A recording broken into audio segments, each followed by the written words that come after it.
Kurs rupiah semakin terpuruk dekat ke 17.000 per dolar AS setelah Donald Trump menabung genderang perang tarif pada dunia. Rupiah menguntungkan eksportir tetapi tidak bagi masyarakat luas yang masih bergantung pada kedelai impor, tepung impor, dan BBM impor. Ekonom meminta Bank Indonesia menjaga rupiah agar tidak tembus 18.000 terhadap dolar AS.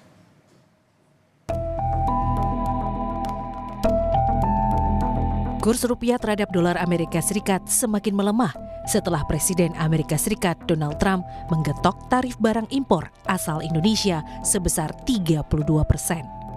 Di bank swasta, rupiah sudah nyaris tembus 17.000.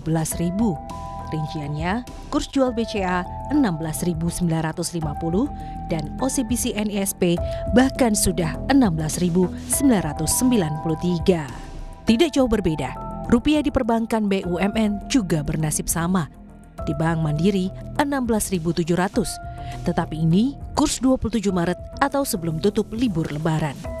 Kemudian BNI 16.995 pada 6 April dan Bank Rakyat Indonesia atau BRI 16.940 pada 7 April. Yusuf Kala, Wakil Presiden era Susilo Bambang Yudhoyono dan Joko Widodo bilang, meski lemah, rupiah justru menguntungkan eksportir. Ya, itu bahwa pengaruh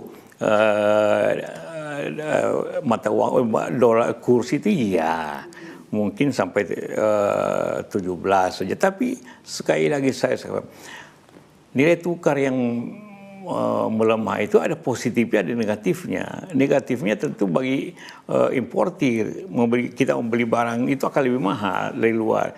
Tapi bagi eksportir akan mendapat rupiah lebih banyak. Jadi petani-petani karet, petani sawit atau petani udang akan mendapat pendapatan lebih tinggi. Tetapi bagi ekonom, pelemahan kurs rupiah tidak bisa dianggap enteng.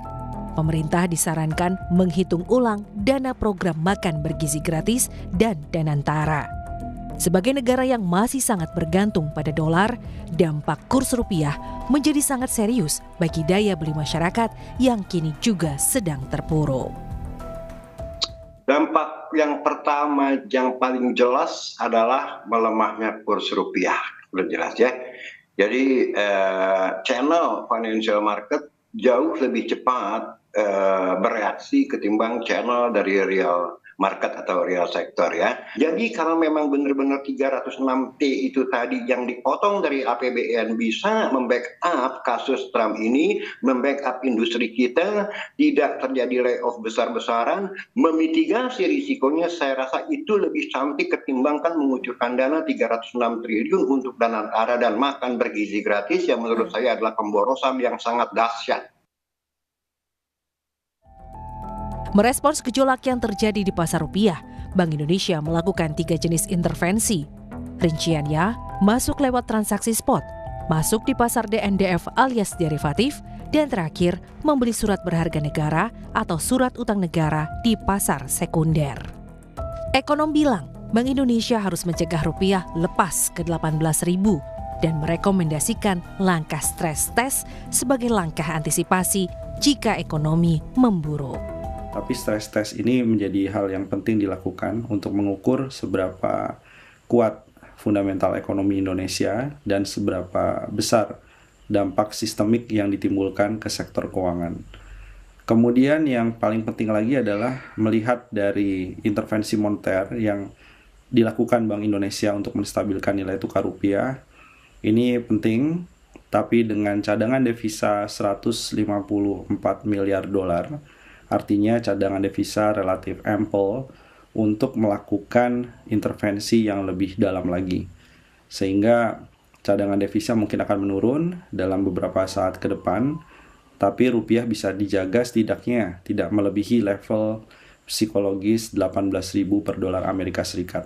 Karena level psikologis 18.000 per dolar ini akan memberikan tekanan pada importir, tekanan pada produsen yang akan diteruskan kepada konsumen dan berisiko menjadi imported inflation.